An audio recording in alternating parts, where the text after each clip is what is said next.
Maria worked as a janitor at the Earth space station orbiting Mars. Every day, she cleaned the corridors, emptied trash bins, and mopped floors while scientists and engineers rushed past her without a second glance. She didn't mind being invisible. After losing her family in a colony ship accident 5 years ago, she preferred the quiet solitude of her work.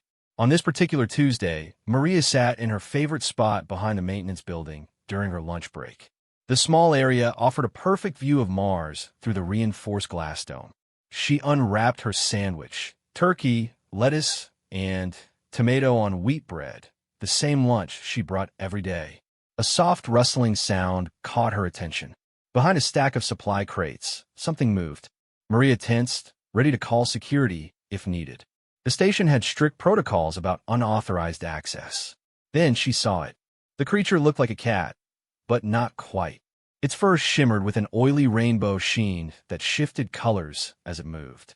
6 legs carried its sleek body, and its eyes, 3 of them arranged in a triangle on its face, glowed with a soft purple light. The creature was thin, painfully so. Its ribs showed through the strange fur, and it moved with the careful steps of something weak from hunger. Maria had heard rumors about alien life forms discovered on some of the outer colonies, but Earth's government kept such information classified. This creature shouldn't exist, yet here it was, watching her with those purple eyes. The alien cat made a sound. Not quite a meow, more like wind chimes mixed with a bird's chirp. It took a hesitant step forward, then backed away, clearly afraid, but desperate. "Hey there," Maria whispered, keeping her voice soft. "Are you hungry?" The creature tilted its head, seeming to understand her tone, if not her words. Its 3 eyes focused on her sandwich. Maria knew she should report this immediately. An alien creature on the station posed unknown risks. It could carry diseases, might be dangerous, or could be someone's escaped experiment. But looking at those purple eyes filled with hunger and fear, she couldn't bring herself to make the call. She tore off half her sandwich and slowly extended it toward the creature. "Here you go. It's okay." The alien cat crept forward, sniffing the air with what looked like tiny tentacles around its nose. When it reached the sandwich, it grabbed it with surprisingly delicate paws that had too many toes. The creature devoured the food in seconds, making soft chirping sounds of pleasure. Maria smiled for the first time in weeks. She offered the rest of her sandwich, and the creature accepted it eagerly. As it ate, she noticed a collar around its neck, a band of metal covered in symbols she couldn't read. "You belong to someone, don't you?" she said. "Are you lost?"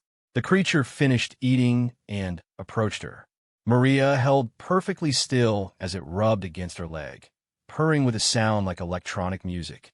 The shimmer in its fur seemed brighter now, healthier.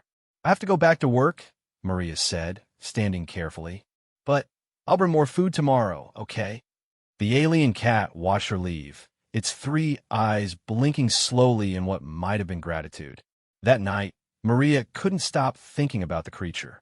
She researched everything she could access about alien life forms, but the public databases contained only basic information. She prepared extra food for the next day, some chicken she'd been saving, a can of tuna, and even some milk. She didn't know that the alien cat was more than just a lost pet. She didn't know that its collar contained a distress beacon that had been transmitting for weeks.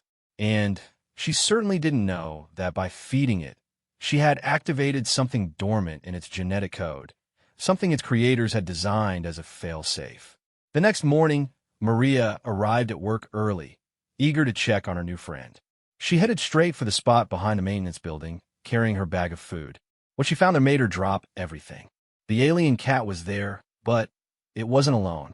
Surrounding it were dozens of objects, pieces of advanced technology she'd never seen before. Circuit boards that glowed with inner light, crystals that hummed with energy, and devices that defied explanation. The creature sat in the middle of this collection, its purple eyes bright with intelligence. But that wasn't the shocking part. Floating above the pile of technology was a holographic projection, a map of the solar system with hundreds of blinking lights converging on Earth. As Maria watched in stunned silence, the alien cat touched one of the devices with its paw, and the projection zoomed in to show massive ships approaching Earth's orbit. The creature looked at Maria and spoke, not in chirps or purrs, but in perfect English. "Thank you for your kindness, Maria-chan. You have proven humanity's worth. The evaluation is complete." Maria's legs gave out, and she sat hard on the ground. You can talk.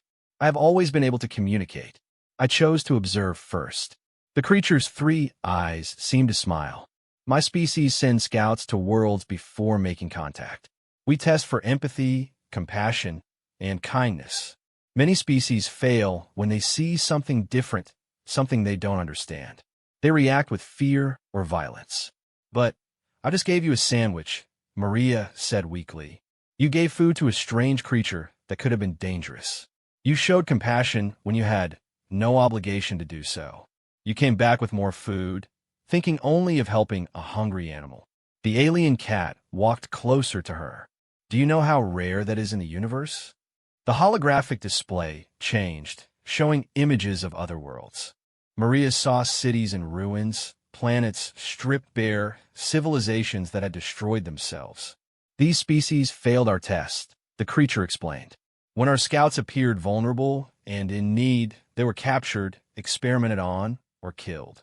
Their first instinct was to harm what they didn't understand. So this was all a test. A necessary one. My kind learned long ago that a species' true nature reveals itself in how it treats the helpless.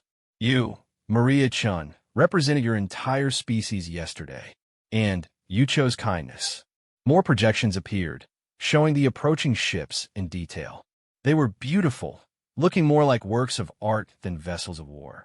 Cities floated inside transparent domes, parks and forests grew on their surfaces, and energy fields surrounded them like aurora. "We are the Luminari," the creature said. "We have traveled the stars for millennia, searching for species worthy of joining the Galactic Alliance. We bring technology, knowledge, and protection, but only to those who prove they can use such gifts wisely. And humanity passed because I share my lunch?" The alien cat made a sound that might have been laughter. "Not just you. All across your world, we place scouts in vulnerable positions. A child in Beijing helped an injured dog with scaled skin. A farmer in Kansas fed a wounded bird with too many wings. An elderly woman in London took in a stray that glowed in the dark. Hundreds of tests, and in every case, someone chose kindness." Maria's mind struggled to process this information. "So what happens now? Now we make official contact. Your governments will panic at first. They always do. But we will share our technology gradually. Medical advances to cure your diseases. Energy sources that don't destroy your planet. Faster than light travel to explore the stars." The creature's eyes grew serious. "But more importantly, we will teach you about the other species in the galaxy. Some are friendly, others are not. You will need our protection until you're ready to stand on your own." "Why are you telling me all this? I'm nobody special. You fed a hungry stranger without thought of reward. That makes you very special indeed."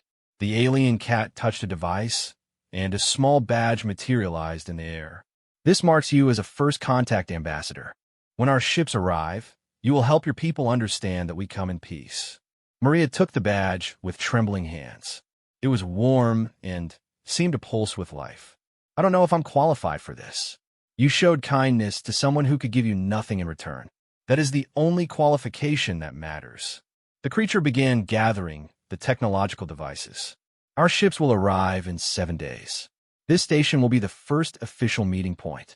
I suggest you prepare your people." "Wait," Maria said as the alien cat turned to leave. "What's your name?" The creature's 3 eyes blinked in sequence. In your language, it would translate to Seeker of Hearts. "But you may call me what you've been thinking of me as, Starcat." Starcat activated a device, and a portal opened in the air, showing a glimpse of a ship's interior filled with impossible colors and geometries. "Thank you, Maria-chan. Your simple act of kindness has changed the course of human history. The universe is vast and full of wonders. Because of you, humanity will get to see them all. Starcat stepped through the portal, which closed with a sound like singing crystals. Maria sat alone behind the maintenance building, holding the alien badge and staring at the spot where the portal had been. She had given away her lunch to a hungry cat. In return, she had gained the stars. The next 7 days were chaos. Maria reported to the station commander, showing him the badge as proof. Within hours, Earth's governments were in emergency sessions. Scientists analyzed the badge and confirmed it contained technology beyond human understanding. The news leaked, of course. Within 2 days, every news channel on Earth was discussing the coming arrival of the Luminari. Some people panicked, convinced it was an invasion. Others celebrated, seeing it as the dawn of a new age. Religious leaders debated the theological implications. Scientists prepared questions. Military forces went on high alert despite assurances of peaceful intent. Maria found herself at the center of it all. Government officials questioned her for hours. Scientists wanted every detail of her encounter. The media hounded her constantly. The quiet janitor who preferred to be invisible was suddenly the most famous person on Earth. But she handled it with the same quiet grace she brought to everything. When asked why she fed the alien, she simply said, "It was hungry. What else could I do?" This simple response, broadcast across the world, did more to calm fears than any government statement. If these aliens judged humanity worthy based on simple kindness, how dangerous could they be? On the 7th day, the ships arrived. They appeared just outside Earth's orbit, exactly where Starcat's hologram had indicated. One moment empty space, the next hundreds of vessels that defied human understanding of physics and beauty. They made no aggressive moves, simply waited. A small craft detached from the lead ship and approached the space station. Maria stood in the docking bay with Earth's hastily assembled welcome committee, politicians, scientists, military officials, and religious leaders. She fell out of place among such important people, but the badge on her chest pulsed warmly, reminding her why she was there. The craft docked with impossible smoothness. The airlock opened, and Starcat padded out, looking healthier and more magnificent than before. Behind the creature came tall, graceful beings that seemed to be made partially of light. They had recognizable features, eyes, mouths, arms, but arranged in ways that hurt to look at directly. Starcat approached Maria and spoke loud enough for all to hear. "Maria Chun, First Contact Ambassador, I present the Luminari High Council. They wish to thank you personally for your compassion." One of the light beings stepped forward. When it spoke, the words appeared directly in everyone's mind, bypassing language entirely. "Humanity, we greet you. You have passed the first test, but your journey is just beginning. We offer knowledge and friendship, but the choice to accept is yours. We will not force our presence upon you." The world watched as humanity's representatives discussed terms with beings from beyond the stars. There would be challenges ahead, cultural misunderstandings, fear of change, and the adjustment to knowing humanity wasn't alone. But the foundation had been laid not through military might or diplomatic cunning, but through a simple act of kindness. A janitor had shared her lunch with a hungry cat, and in doing so, had opened the door to the universe. Later that day, as negotiations continued, Starcat found Maria taking a break in her old spot behind the maintenance building. The alien sat beside her, purring its electronic purr. "Do you regret it?" Starcat asked. "Your quiet life is gone forever." Maria thought about it. Her life had indeed changed dramatically. She was now responsible for helping humanity adjust to a larger universe. There would be no more invisible days, no more quiet lunches. But then she thought about what humanity had gained. Cures for diseases, clean energy, the chance to explore the stars, protection from threats they didn't even know existed. All because she had chosen kindness over fear. "No," she said finally, "I don't regret it, though I do miss my quiet lunches." Starcat's 3 eyes twinkled. "I know a quiet spot on the 3rd moon of Proxima Centauri. The view is spectacular, and no one would bother you there." Maria laughed. The sound surprised her. She hadn't laughed in years. "Are you inviting me to lunch?" "It's only fair." You shared yours with me. As they sat together, human and alien, Maria realized that sometimes the smallest acts could have the greatest consequences. She had given away a sandwich and gained a universe of possibilities. The Luminari ships hung in Earth's sky like promises of tomorrow. Children pointed at them in wonder instead of fear. Scientists prepared to learn wonders beyond imagination. And somewhere in Beijing, Kansas, and London, other humans who had shown kindness to strange creatures were being honored as heroes. Humanity had passed its first test. The real adventure was just beginning. But it had all started with a turkey sandwich and a hungry alien cat behind a maintenance building on a Tuesday afternoon. Sometimes, Maria thought, the universe had a sense of humor. Star Cat purred beside her, and, despite everything that had changed, Maria felt peaceful. She had lost her invisibility, but gained something far more valuable, the knowledge that her simple act of kindness had mattered on a cosmic scale. Tomorrow, she would help guide humanity into a larger universe. But for now, she sat with her alien friend and watched Mars through the dome, just as she had a week ago when her biggest concern was eating lunch in peace. Some things, she decided, were worth the interruption. 3 months had passed since the Luminari ships appeared in Earth's sky. The initial panic had settled into cautious optimism as humanity began to understand their new allies. Medical centers received blueprints for healing chambers that could cure cancer. Engineers studied energy crystals that could power entire cities without pollution. Schools started teaching galactic standard alongside traditional languages. Maria Chun had traded her janitor's uniform for the silver and blue outfit of a first contact ambassador.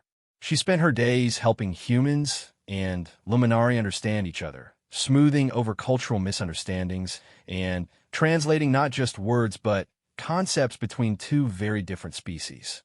But today something was wrong. Starcat found her in the embassy's garden, a new addition to the space station where Earth plants grew alongside alien flora.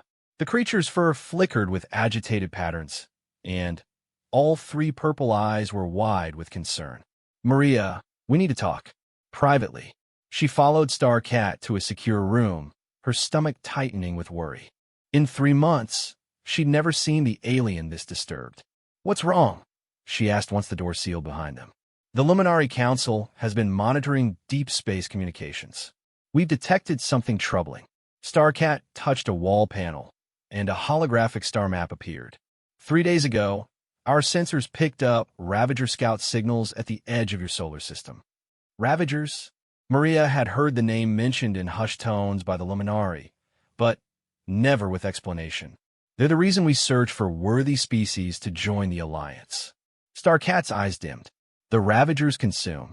They strip worlds of resources, enslaving populations they find useful and destroying those they don't. They've eliminated 17 civilizations in this galaxy alone. Maria sank into a chair. And they're coming here, scouts first, testing Earth's defenses, analyzing your species' capabilities. Starcat's tail, all 6 feet of it, lashed anxiously. The Luminari fleet can protect you, but there's a problem. Galactic law prevents us from defending a species that hasn't formally joined the Alliance. Earth's governments are still debating membership. Still debating? Maria couldn't hide her frustration. After all the help you've provided, fear of losing autonomy, concern about Earth's cultures being absorbed. Some of your leaders believe they can negotiate with the Ravagers independently. Starcat's expression was grim. They don't understand. The Ravagers don't negotiate. They evaluate and then they take. How long do we have? If the scouts report back favorably, perhaps 6 months before the harvest fleet arrives.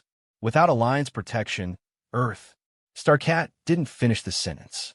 Maria stood, pacing the small room. There must be something we can do. Can't you show them what the Ravagers have done to other worlds? Your governments have seen the evidence. Some believe it's fabricated to force Earth into joining. Starcat's fur rippled with frustration. They think their nuclear weapons and military forces will be sufficient defense. They don't understand that the Ravagers have conquered species far more advanced than current human technology. What about the other first contact ambassadors? The ones from Beijing, Kansas, London? They're trying, but political resistance is strong. Some nations want to join the alliance, others refuse. Without unanimous agreement from Earth's major governments, the Luminary Council cannot act. Maria felt the weight of the situation crushing her. She was a janitor turned ambassador, not a politician or diplomat. How could she convince world leaders to see past their fear and pride? Then, she remembered something. Starcat, you said the Ravagers send scouts first. What exactly do these scouts look for? Weaknesses, divisions. They particularly target species in conflict with themselves. A divided world is easier to conquer. Starcat's eyes narrowed. Why do you ask? Because maybe we're approaching this wrong. Maria moved to the window, looking out at Earth below. The Luminary test for kindness and compassion. The Ravagers scout for division and weakness. What if we could show them something else? I don't understand. Maria turned back to her friend. You tested humanity by appearing vulnerable. Individual humans showed kindness, proving our worth. But now we need to prove something different, that humanity can unite when faced with a common threat. The scouts are already here, Maria. They're observing. Then, let's give them something to observe. A plan was forming in Maria's mind. Can you detect where these scouts are? Starcat consulted the holographic display. 3 locations. One in Earth's orbit, monitoring communications. One on your moon, analyzing military installations. One interesting. One has landed in the Australian outback, far from any settlement. Why would it land there? Unknown. The area appears uninhabited. Starcat pulled up detailed scans. Wait, there's a small human settlement nearby.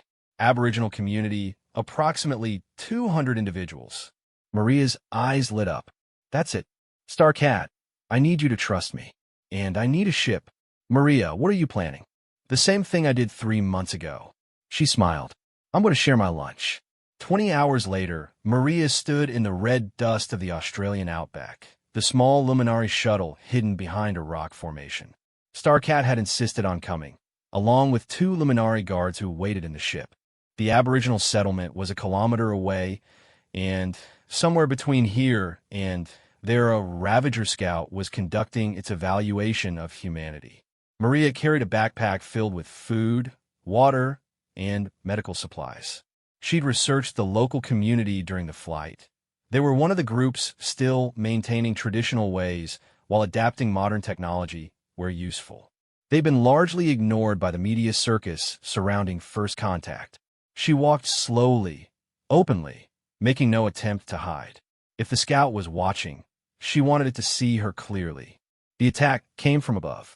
The Ravager scout dropped from the sky like a nightmare given form.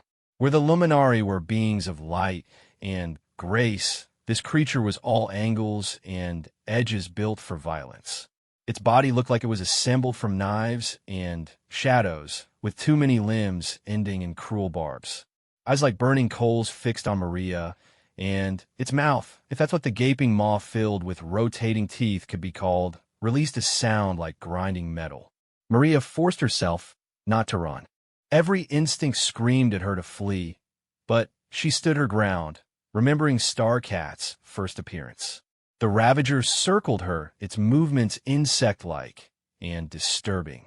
It spoke, its voice like breaking glass. Human. Alone. Weak. It tilted its angular head. Why do you not flee? Because I'm not alone, Maria said, proud that her voice only shook a little. And humans aren't weak. The Ravager laughed, a sound that made her skin crawl. Your species divides itself. We have observed your nations arguing, your leaders posturing. You cannot even agree to join the alliance that offers protection. You are prey. We're still deciding. That's not weakness, that's caution. It is division. Division is weakness. Weakness is opportunity. The scout moved closer, its barbed limbs leaving grooves in the red earth. Your world will make excellent harvest. Your people will serve or feed, depending on usefulness. Maria slowly removed her backpack. The Ravager tensed, ready for an attack, but she simply pulled out a water bottle and a wrapped sandwich. You must be tired from your scouting. Would you like some food? The Ravager froze.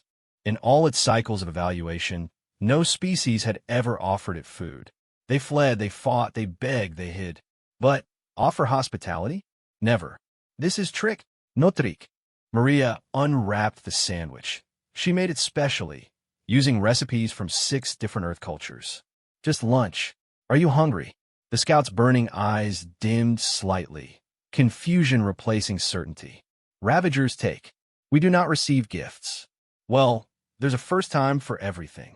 Maria set the sandwich on a flat rock between them, then added the water bottle. It's hot out here. You should stay hydrated. The Ravager didn't move for long moments. Then, slowly, it reached out with one barbed limb and touched the sandwich. Why? Because that's what humans do. We share food, even with strangers, even with people who might be enemies. Maria sat cross-legged on the ground, trying to appear relaxed despite her racing heart.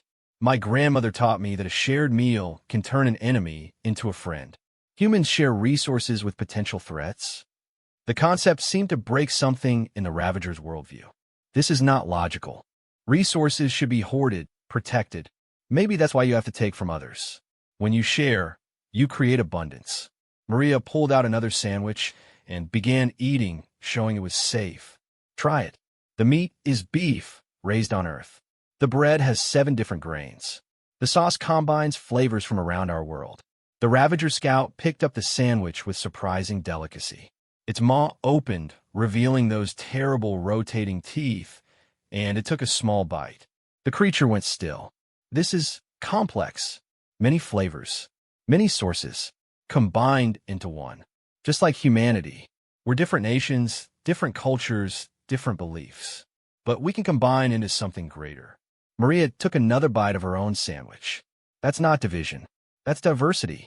The scout consumed the rest of the sandwich slowly, as if savoring not just the food, but the concept behind it. When it finished, it looked at the water bottle with something like wonder. You offer this freely? No obligation? No demand for return? Well, if you wanted to share something about your culture, I'd love to learn. But no obligation. Maria smiled. That's another human thing. Curiosity about others. The Ravager Scout made a sound that might have been confusion or distress. It reached into a compartment in its angular body and pulled out a small device. This is Ravager Field Ration. Efficient, nutritious, flavorless. Maria accepted it with the same gravity she'd given to the Luminari badge months ago. Thank you. May I? The scout gestured agreement. Maria bit into the ration and immediately understood why the sandwich had affected the creature so profoundly. The Ravager food was indeed nutritious, but it was purely functional. No taste, no texture, no joy. Just survival. Have you always eaten only this? Flavor is irrelevant. Efficiency is all. But the scout's voice carried doubt now. Your food is inefficient. Multiple ingredients, preparation time, cultural significance. Yet it is preferable, because food isn't just about survival for humans. It's about connection, tradition, pleasure, sharing. Maria had an idea. Wait here. She jogged back to the shuttle, ignoring Starcat's frantic questions, and grabbed the special pack she'd prepared. Returning to the increasingly confused Ravager, she unpacked item after item. Chocolate from Belgium, tea from China, dried mango from the Philippines, olives from Greece, maple cookies from Canada, jerky from South Africa, each item carefully chosen to represent a different part of Earth. This is what you'd be destroying, she said simply. Not just resources or population numbers. All of this, every flavor, every tradition, every grandmother's recipe passed down through generations. The Ravager Scout tried each item, its reactions growing more complex with each taste. When it reached the chocolate, something remarkable happened. The creature's burning eyes dimmed to a soft glow, and its rigid body relaxed slightly. I must recalibrate. This data does not conform to Ravager parameters. It looked at Maria with something that might have been respect. You defended your world not with weapons, but with... It struggled for the word. Hospitality? Sometimes the strongest defense is an open hand instead of a closed fist. The scout stood suddenly, towering over her. Maria tensed, but it simply bowed, an awkward motion for its angular frame. I must report to the Harvest Fleet. This evaluation is incomplete. Further data required. It paused. You have given gifts. Ravager protocol demands balance. A warning, then. Convince your divided nations to unite.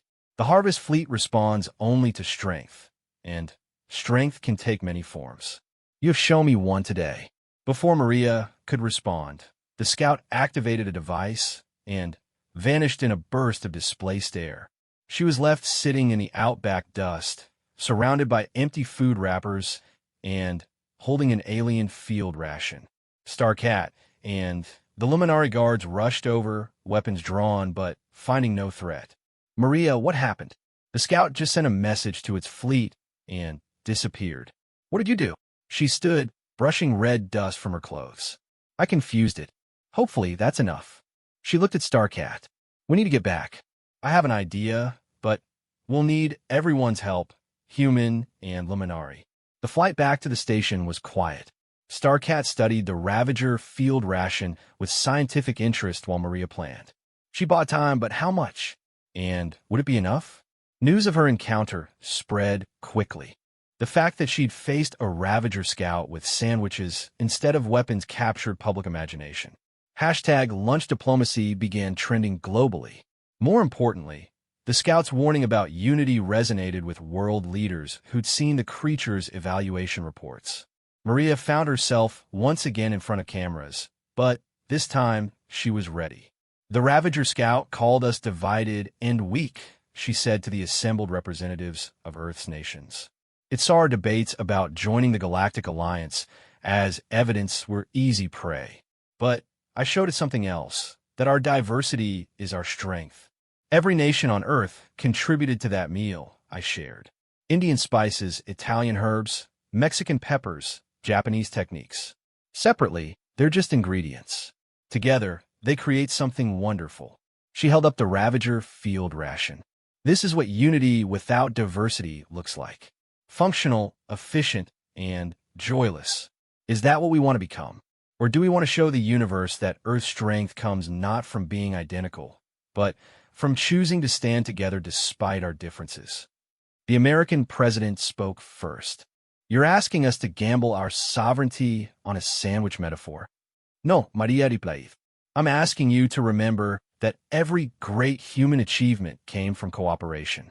The International Space Station, the Human Genome Project, the Internet, different nations, different goals, working together to create something impossible alone. The Chinese premier stood. My granddaughter sent me a message after watching your broadcast. She asked why adults make sharing so complicated when children do it naturally. I had no good answer. One by one, other leaders began to speak. Not grand political speeches, but personal stories. The Indian Prime Minister talked about a disaster relief effort where nations put aside conflicts to save lives.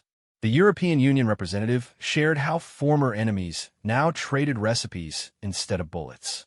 The African Union chairman spoke of Ubuntu, the philosophy that we are because we are together. Starcat watched from the sidelines, all three eyes bright with hope. The Luminary Council observed via hologram, waiting. Finally, after hours of discussion that felt different from the formal debates of previous months, a vote was called. One by one, nations cast their decision. Unity, not unanimity. There were still holdouts, still fears and doubts. But a clear majority chose to join the Galactic Alliance, with provisions to protect Earth's diverse cultures while standing together against common threats. The Luminary Council's response was immediate. Admiral Lightsinger, the fleet commander, appeared in hologram form. Earth has chosen wisdom. The Alliance fleet will take defensive positions around your system. But know this. The Ravagers will test your unity. Your strength will come not from our weapons, but from your ability to stand together. 3 weeks later, the test came. The Ravager Harvest fleet arrived at the edge of the solar system. Not the full force, but a probing attack. 20 ships, each capable of devastating a world. They expected to find a divided planet protected by alien shields. Instead, they found something unprecedented. Earth's combined military forces stood ready, not as separate nations, but as a unified defense force. More surprisingly, civilian ships had joined them, cargo vessels, cruise ships, even private yachts, all equipped with basic shield provided by the Luminari. Every human who could fly had volunteered to defend their world. But the real shock came when the Ravagers demanded Earth surrender. The response was broadcast on every frequency, in every human language and galactic standard. It wasn't a military leader who spoke, but Maria Chun, standing in the UN Assembly Hall, surrounded by representatives of every nation and culture on Earth. To the Ravager fleet, she said, her voice calm and clear, "We offer you a choice. You see resources to harvest, populations to enslave. We see potential friends who've forgotten what it means to share. Our shields are strong, our weapons are ready, but our first defense is this." The broadcast switched to images from around Earth. Restaurants in major cities offering Ravager special meals, attempting to recreate flavors for beings who'd forgotten taste. Children drawing pictures of scary aliens becoming friends. Scientists working on ways to make Ravager field rations palatable. Musicians composing welcome songs using the mathematical patterns the Ravagers favored. "You judge strength by what you can take," Maria continued. "We judge it by what we can give. You're welcome to test our shields and weapons, or you're welcome to land and share a meal. The choice is yours." The Ravager fleet hung silent in space. Their scouts had reported division and weakness. Instead, they faced unity expressed not through conformity, but through diversity. A world that responded to invasion threats with dinner invitations. Finally, a single Ravager scout ship broke formation and approached Earth. It transmitted one word: confused. Maria smiled. "That's okay. We have cookies." Confusion is easier to handle with cookies. What followed was the strangest first contact protocol in Galactic Alliance history. The Ravager scout landed not at a military base, but in Central Park, where food trucks from 50 nations had assembled. Its pilot, the same scout Maria had met in Australia, emerged to find thousands of humans waiting with not weapons, but welcoming committees. The scout approached Maria, its angular form somehow managing to convey embarrassment. "You have infected me with doubt. I taste my field rations and find them insufficient. The harvest fleet requires explanation." "Then, let's give them one," Maria said. "Would you like to try pizza? I think you'll find it's even better than sandwiches." What followed was the most unusual invasion in human history. One by one, Ravager scouts landed to investigate this unprecedented response. Each was met with regional specialties, cultural exchanges, and patient explanations of why diversity strengthened rather than weakened humanity.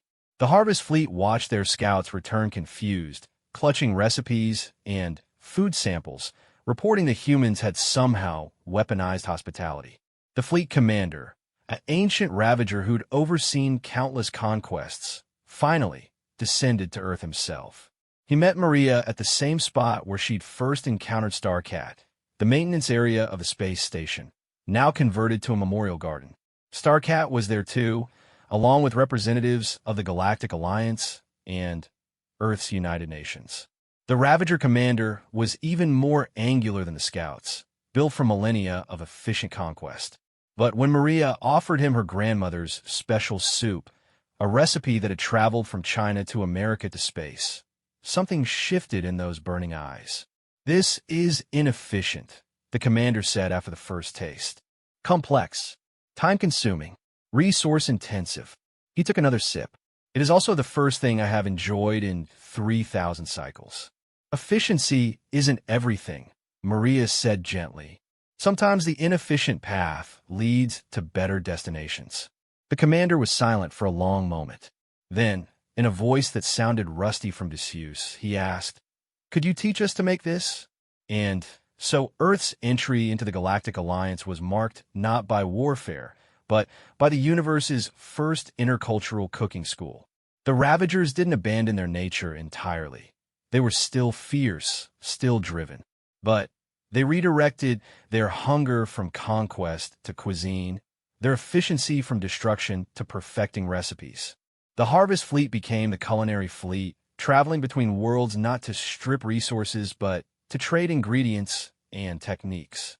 The same beings who destroyed 17 civilizations now competed in cosmic cooking competitions, their angular forms bent over stoves and mixing bowls with intense concentration. Starcat found Maria one evening as she watched Earth from the station's observation deck. The Luminary ships still maintained protective positions, but now they shared space with converted Ravager vessels bearing names like Spice Hunter and Flavor Seeker. "You did something impossible," Starcat said, settling beside her. "You turned predators into chefs." "I just share my lunch," Maria replied. "Same as with you." "No, you saw beings everyone else saw as monsters and recognized they were just hungry. Hungry for something they didn't even know they were missing." Starcat's eyes glowed with warmth. The Alliance has never seen anything like this. Worlds are already requesting Earth's help with their own conflicts. Food diplomacy? Human diplomacy. You don't just share food. You share the possibility of change. Starcat produced something from Hidden Pocket. The Alliance Council wanted you to have this.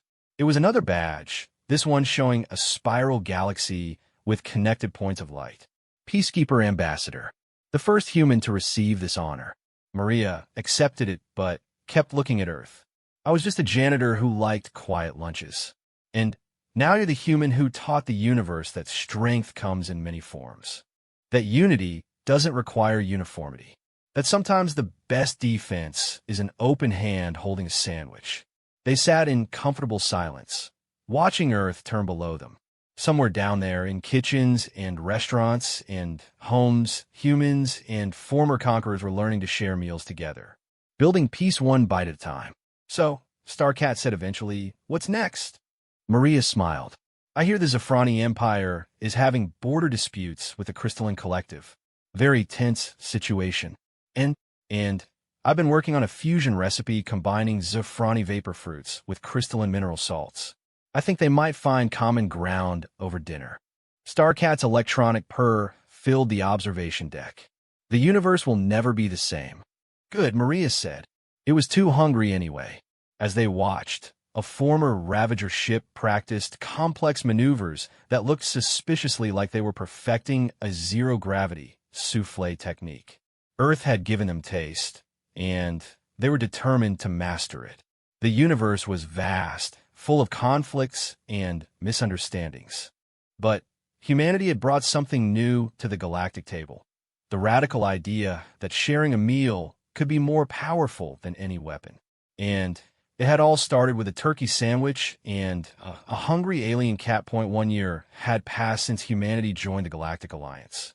Earth had become the unexpected mediator of the galaxy, solving conflicts through what alien species called the human method, aggressive hospitality, and strategic food sharing. Maria Chun had traded her quiet life for a ship called the Friendship, traveling between worlds with her unusual diplomatic team. Her crew included Starcat as cultural advisor, a reformed Ravager chef named Knife Edge who'd become obsessed with molecular gastronomy, and a dozen humans from different culinary traditions. They just finished mediating a trade dispute between two silicon-based species using a carefully crafted crystal soup when the emergency came. Admiral Lightsinger's hologram appeared on the bridge, her luminous form flickering with urgency. "Ambassador Chun, we have a situation that requires immediate attention." The Void Singers have made contact. The bridge went silent. Even Starcat's fur stopped its constant color shifting. "That's impossible," Knife Edge said, his angular form rigid with shock. "The Void Singers haven't communicated with anyone in 10,000 years. They're myths, legends." "Not myths," Lightsinger corrected. "They're very real, very powerful, and very angry. They've sent a message to the Alliance Council. They're coming to evaluate whether our coalition deserves to exist. If we fail their test." She didn't need to finish. Everyone knew the stories of civilizations that had simply vanished, entire solar systems going dark. "What kind of test?" Maria asked, though she suspected she already knew the answer.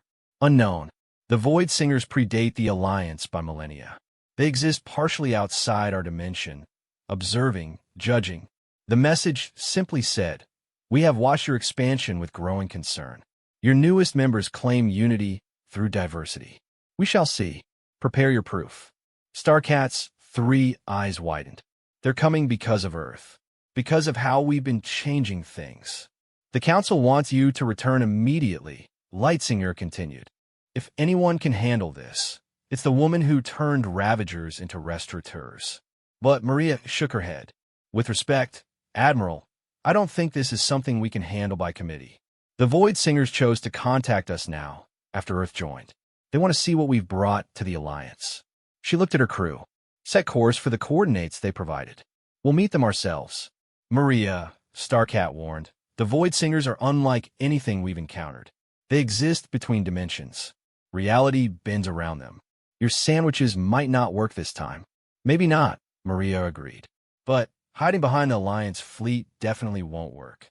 Sometimes you have to trust that kindness translates across dimensions. The journey to the meeting point took 3 days. Maria spent the time researching everything known about the Void Singers, which wasn't much. Ancient records spoke of beings of impossible geometry, entities that could unmake reality with a thought. They'd withdrawn from galactic affairs before any current species had achieved space flight. The crew prepared too, each in their own way. Knife Edge sharpened his culinary skills to perfection, creating dishes that seemed to exist in multiple states simultaneously. The human chefs collaborated on fusion recipes that had never been attempted. Starcat worked on translation algorithms for beings that might not communicate in any conventional sense. When they arrived at the coordinates, space itself seemed wrong. Stars flickered in patterns that hurt to perceive. Reality rippled like water, and the ship's instruments gave readings that shouldn't be possible. Then, they appeared. The Void Singers materialized not as ships or beings, but as gaps in existence. They were absences that somehow had presence, dark spaces where reality forgot to exist. When they communicated, it wasn't through words or thoughts, but through feelings that bypassed consciousness entirely. Disappointment, stagnation, repetition. The emotions hit the crew like physical blows. This was how the Void Singers saw the galaxy, civilizations rising and falling in predictable patterns, the same conflicts repeating endlessly. Maria stood on the bridge, fighting through the existential weight of their presence. She thought of Earth, of humanity's chaotic, beautiful diversity, of the Ravagers learning to taste, of the connections formed over shared meals. You're wrong, she said aloud, not knowing if they could hear. Things are changing. Proof? The question resonated through the ship, through their bones. Maria made a decision that her crew would later call either brilliant or insane. Come aboard, she said. Let us show you. For a moment, nothing happened. Then reality twisted, and 3 shapes materialized in the bridge. The Void Singers in physical form were worse than their absences, constantly shifting geometries that the eye couldn't track, beings that existed in too many dimensions at once. Starcat made a sound of pure terror. Knife-edged barbs extended defensively. The human crew stood frozen, but Maria stepped forward. Welcome to the friendship. I'm Maria Chun, and I'd like to invite you to dinner. If beings of living impossibility could be surprised, these were. The emotional response rippled through the ship. Confusion? Curiosity? Maria led them to the ship's dining hall, her crew following in stunned silence. She'd set the table with a mix of human china, luminary crystal, and Ravager efficiency tools. The Void Singers flowed into the space, their presence making the walls flex and breathe. Before we eat, Maria said, her voice steady despite her racing heart, I'd like to share a story. A year ago, I was a janitor. I cleaned floors and ate lunch alone. Then, I met Starcat here, and everything changed. Not because of grand cosmic plans or destiny. Because I had a sandwich, and he was hungry. She began preparing food as she talked, her hands moving with practiced ease. The crew, taking her cue, joined in. They told their own stories as they cooked. The chef from Mumbai who taught a Ravager the perfect spice blend. The baker from Paris whose croissants had ended a century-old trade war. the teenager from Tokyo whose fusion ramen had become a sensation on 12 Worlds. You see stagnation, Maria continued, placing dishes that represented a dozen worlds' cuisines before the incomprehensible beings. But I see connection. Every meal shared changes both parties a little. Every recipe traded creates something new. The Void Singers hadn't moved, hadn't responded. But something in the air shifted. Maria realized they were paying attention in ways beyond normal perception. She served the first course, a soup that Knife Edge had perfected, using ingredients from 17 different worlds, each adding not just flavor, but meaning. The story of the Alliance in liquid form. One of the Void Singers extended something that might have been an appendage. It touched the soup, and for a moment, the being solidified into something almost comprehensible, a figure of starlight and shadow, beautiful and terrible. Interesting. Integration without assimilation. The emotional response was less crushing this time, more curious. The second Void Singer tried the next dish, a fusion creation that shouldn't have worked but did, combining incompatible cuisines through sheer creative determination. As they moved through the meal, Maria watched the beings change. Not physically, they still defied perception, but their emotional projections shifted from dismissive to engaged. They asked questions without words, probing the connections between dishes, cultures, species. Then came the final course. Maria had saved it specially, a dessert created jointly by human and Ravager chefs, impossible without both perspectives. It was served on plates made by a grateful world they'd helped save from famine, using utensils gifted by former enemies who now traded recipes instead of weapons. The third Void Singer, who hadn't participated yet, suddenly spoke. Not in emotions, but in words that appeared directly in their minds, bypassing language entirely.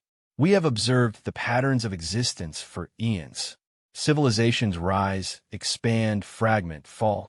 The strong consume the weak. Order battles chaos. The cycle repeats. The being paused, its impossible form shifting. But this is new. Unity through diversity. Strength through sharing. Evolution through empathy. It's not perfect, Maria admitted. We still have conflicts, misunderstandings. Some species still struggle to connect. But we're trying something different. Not conquest or submission, but collaboration. You transform predators into partners, the second Void Singer observed.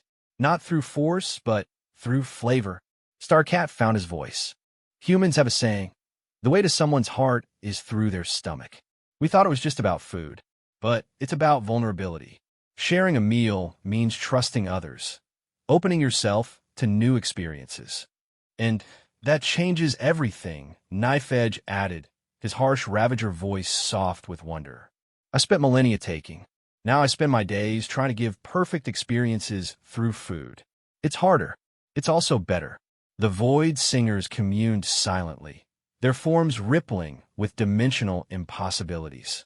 Finally, they rendered judgment. Acceptable, surprising, hopeful.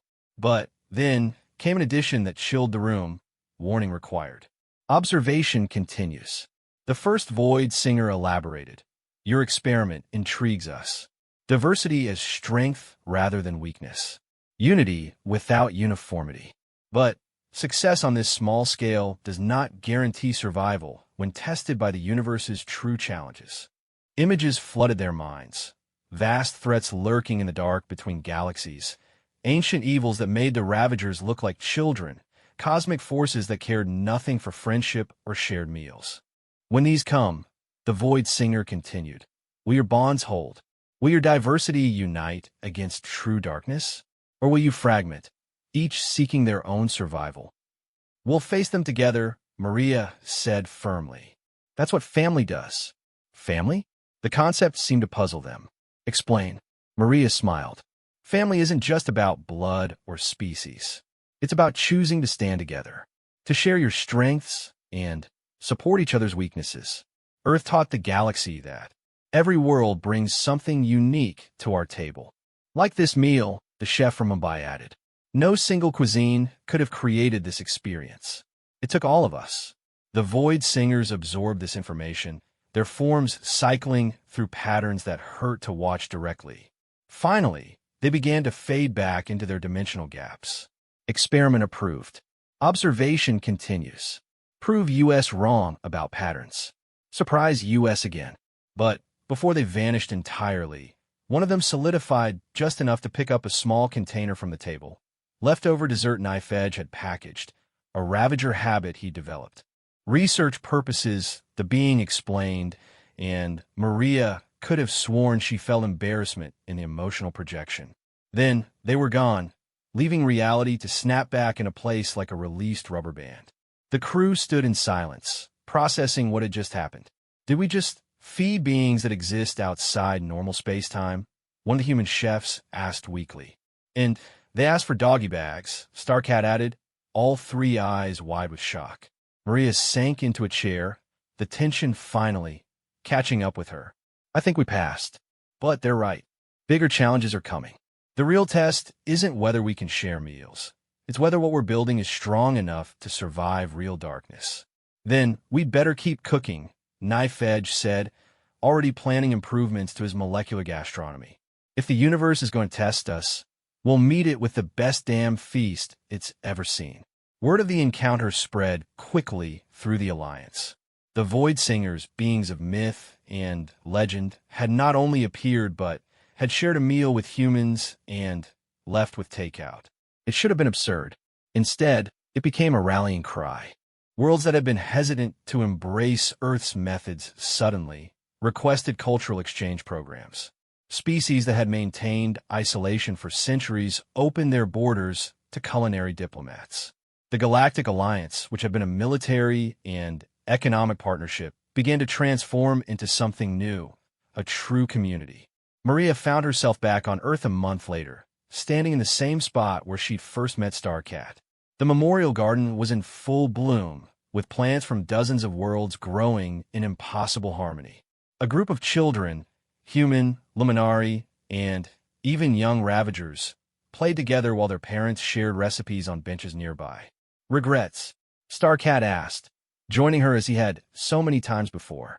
No, Maria said, watching a Ravager child carefully share their crystallized fruit snack with a human toddler. But I do wonder what's coming. The Void Singers warned us for a reason. Whatever it is, we'll face it together. Starcat's fur rippled through a pattern Maria had learned meant deep contentment. You've changed the galaxy, you know? Not through force or politics, but through the radical idea that everyone has something worth sharing. I just gave away my lunch, Maria said, the familiar words a comfortable ritual between them. And started a revolution of kindness, Starcat countered. The Void Singers haven't shown themselves in 10,000 years. They came because they sensed something new. Hope.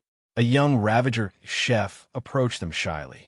Ambassador Chun, I'm starting a new restaurant on the colony world of Haven. We're calling it the First Sandwich. Would you be willing to provide a recipe? The original sandwich you shared with Scout Primary Seek's Edges. Maria smiled. Seek's Edges was the formal name of the scout she'd met in Australia, now the head of the culinary fleet. Of course. But remember, the magic wasn't in the recipe. It was in the sharing. The young Ravager's eyes glowed brighter. That's what we want to capture. A place where anyone can come and find welcome, where the hungry are fed and strangers become friends. As the Ravager left with the recipe, Maria noticed something else. A new ship entering Earth's orbit, its design unfamiliar. Then another, and another. Ships from species she'd never seen before, drawn by stories of the world that had taught the galaxy to share. Ambassador, her communicator chimed with Admiral Lightsinger's voice. We're receiving contact requests from 17 previously unknown civilizations. They say they've been watching, waiting to see if the Alliance would evolve beyond conquest. Your dinner with the Void Singers convinced them it's safe to emerge. Maria and Starcat exchanged glances. The galaxy was getting bigger, more diverse, more complex. And with each new species came new challenges, new opportunities, new flavors to add to the cosmic potluck. Tell them they're welcome, Maria said, and ask them to bring their favorite recipes. We're going to need a bigger table. That night, Earth hosted its first intergalactic food festival. Species that had hidden for millennia shared ancient recipes. The Void Singers even sent a probe. It couldn't eat, but it recorded everything, transmitting data back to wherever they existed. Maria walked through the festival, seeing impossible friendships forming over shared meals. A crystalline being teaching a gas-based entity about texture. A hive mind comparing flavor notes with rugged individualists. Children of a dozen species playing together, already forgetting that their parents had once been strangers or enemies. This was humanity's gift to the stars. Not technology or military might, but the simple recognition that everyone was hungry for connection. That sharing a meal could bridge any gap, heal any wound, start any friendship. The real test would come. The Void Singers had made that clear.